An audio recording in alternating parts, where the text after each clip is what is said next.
Hi, Sam Waterfall here from the Healthy Marketing team. I'm here in Bad Hofgastein in Austria. I've just been speaking at the 9th International Labelling Conference, sharing a message on the importance of being able to innovate across the entire value chain. Next up, we're going back to London to do a masterclass there with Peter Venstrom's 4 Factors. So it's been an absolutely beautiful venue here in Austria. I'd like to thank B&B very much for the invitation to speak, and I hope that all of the people who watched that got a chance to enjoy the message from the Healthy Marketing team. If you want to see the rest of that presentation, take a look at the rest of this video. Thanks very much. Speak to you very soon. Bye-bye. So what's coming up? I'm going to look at what's happening. The world has changed and it's not going back. There's a lot more confusion and distrust from consumers, and we need to know how brands can deal with that. I'm going to look at why it's happening, introduce to you a new marketing reality, and I'm also going to look at how you can start to make this happen for your brands, giving you a quick survival guide for brand owners and marketeers, look at a few case studies, and a tool for actually getting started with your brand today. So, who am I? My name's Sam Waterfall. I'm the Senior Consultant with the Healthy Marketing team. We're based in London, consulting with major clients in the food, beverage, ingredients, supplements industries across the world. Although I've worked in the sort of background with many of the world's biggest companies, I'm now consulting worldwide for those. So that's my background. The Healthy Marketing team, so you know, we were founded by the industry thought leader Peter Venstrom, and we've worked around the world, 25 different countries last year, helping with the brand positioning and product innovation, renovations of brands in the food, ingredients, supplements and pharmaceutical sectors. And it's really a global expert position that we take to help you make sure you make the right decisions. So, what's happening out there with consumers? Well, I've got this big idea which I'm borrowing today from this gentleman here. This is Oliver Wendell Holmes, who said, "Man's mind, once stretched by a new idea, never regains its original dimensions." And I think that's a really profound thought. And what I've done is extended it to consumers, because I believe that once consumers' minds are stretched, they can't go back either. And I'm going to ask you this question. Can you remember when the product was actually the product? When an apple was just an apple? And in my talk I went into some detail on a somewhat elaborate story of the history of where and the journey that we've gone on to get to where we are today. Because of course an apple is no longer just an apple. We started off and we were canning the apple. We added convenience, was really the first big step. And so the product was no longer just an apple, but it was the convenience of an apple in a can. Then of course we added premiumization, we added particular branding, and we started to add the whole meaning of what a brand can add to a product. So this was no longer just an apple, this was a convenient apple that then made me look a certain way. So now the product was the way I look as well. And then of course we started to get concerned about health. It wasn't just the way we looked, we wanted to be slimmer, we wanted to be healthier, we wanted to get more vitamins and minerals and so on into our diet. And now the apple is no longer the product, but it's now the health impact and the convenience and the way it makes me look, as well as the apple that's the product. And then finally the last version, which has gone on in the last few days, a few years in fact, was just this final step where we've really now got to the level where the product is the entire value chain. It's no longer just the apple or the convenience or the premium way that it makes me look and that I feel when I use it. It's no longer just about the health. It's all of these things. And Gandhi said something very, very profound. He said that you have to be the change that you want to see in the world. And now consumers are shopping for the products that help to create the change that they want to see in the world, whether that's local, whether that's particular farming methods, particular brand ideals, but your entire value chain is now your product. So that's all very good, but here's the problem. I used to be able to win just by having a better apple.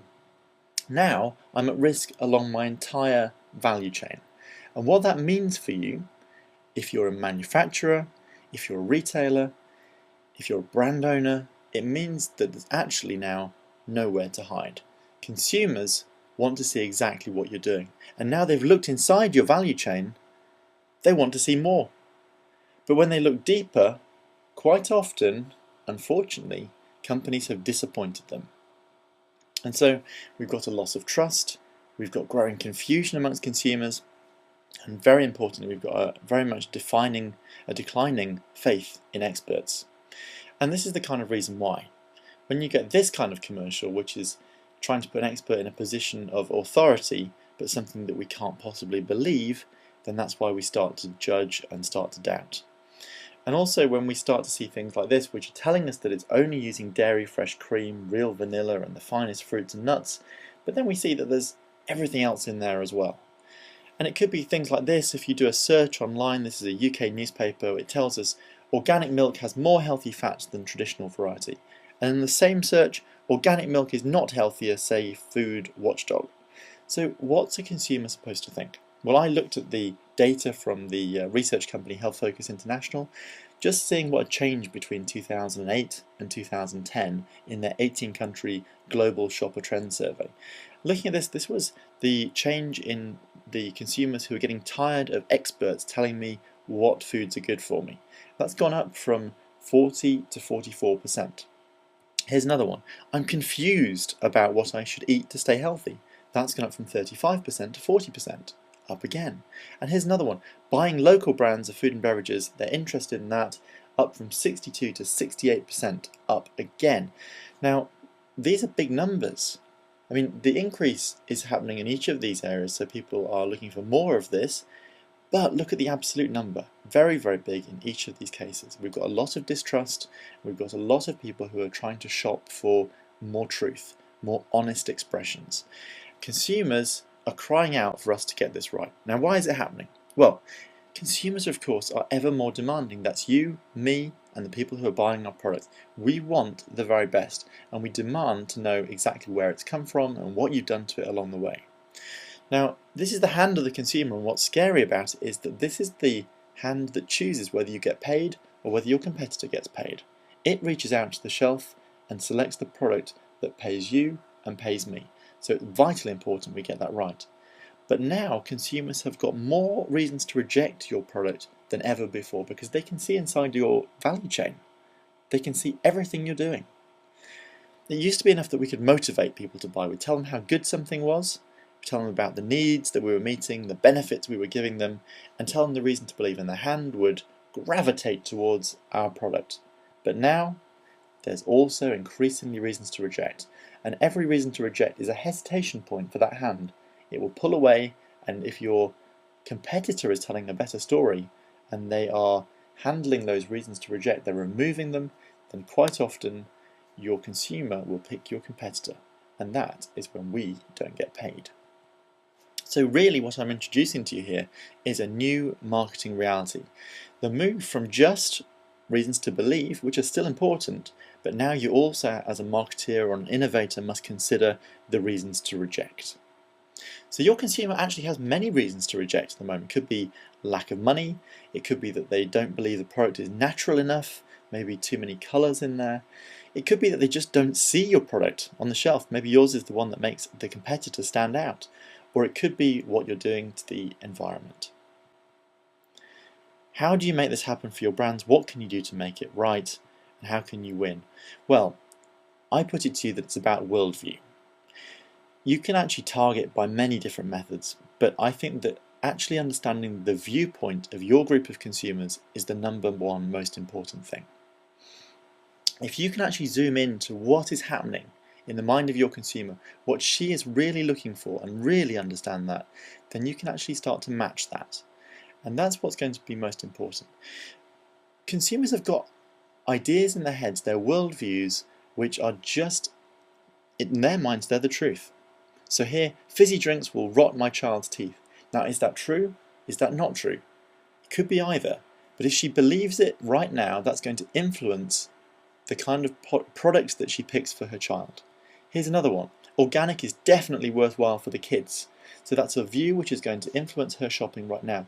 If you know that your consumer thinks like this, how would you change the packaging, the messaging of your product?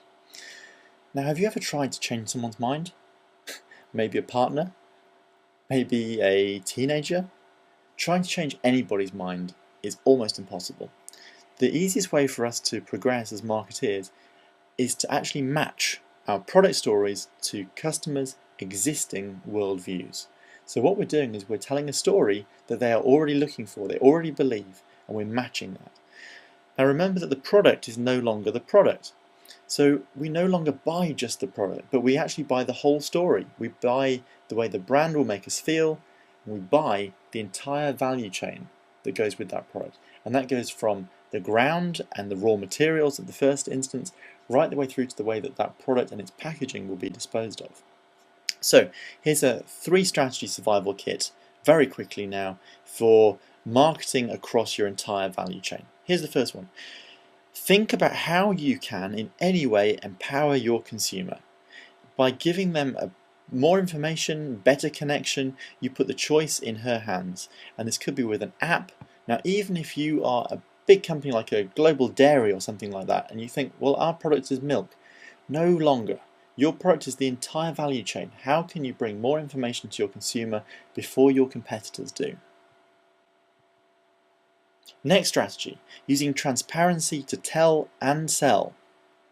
What's important here is that it becomes so compelling, so important when you can show the transparency and show more transparency than your competitors. That's when you can really get ahead. Starbucks did it when they launched Veer. What they did was they repositioned the mega competition by introducing their product, their Starbucks Veer, basically saying that it was not an instant. And what they were saying was that you were getting the quality that you would expect from a regular Starbucks ground coffee, and they brought to you a special way of doing that. McDonald's, in this example, this was in the UK, check this website, makeupyourownmind.co.uk. This is McDonald's exposing their entire value chain. You as a consumer can become a quality scout and visit some of their farms. They're actually feeding Olympic athletes now with this food, so that's a real reason to believe for McDonald's food quality. And once you get inside this, you'll see that you'll be one of many. They've actually had over 23,000 consumers interact with this site. McDonald's has opened its doors and shown you the quality of their food from the farm right the way into the restaurant. Now, third strategy, well, differentiate along the entire value chain, but also be ready for attack along that value chain as well. It could be that you've got a single point of provenance, and if you're a small brand, you can talk about that story. Of course, if you're a bigger brand, then you perhaps want to go for a different angle. Coca-Cola here, not telling you about coming from one place, of course, because it's from all over the place, but they're divulging the sources of ingredients. So less than that, they're actually going into telling you about the place where the manufacturing happens rather than telling you about the source of the ingredients. And they're telling you about where it's distributed and what the environmental impact is. And Frito-Lay have done something similar. You can put in a code from the back of the pack, and you can actually then find out exactly which state, which country your potato came from in the first place. Now, for each worldview that you're actually trying to target, you have to remember that the value chain begins in the mind of the consumer. That's what our founder Peter Venstrom says. And in his book, The 4 Factors of Success, a simple tool for innovating healthy brands, Peter introduces the 4 factors. And here they are. We look at, firstly, who needs the product. That's the first factor. The second factor, do they accept the ingredient? And thirdly, from that ingredient, if they accept it, do they understand the benefit it can bring? And finally, what brand is bringing that to them? And do they trust that brand to deliver those benefits?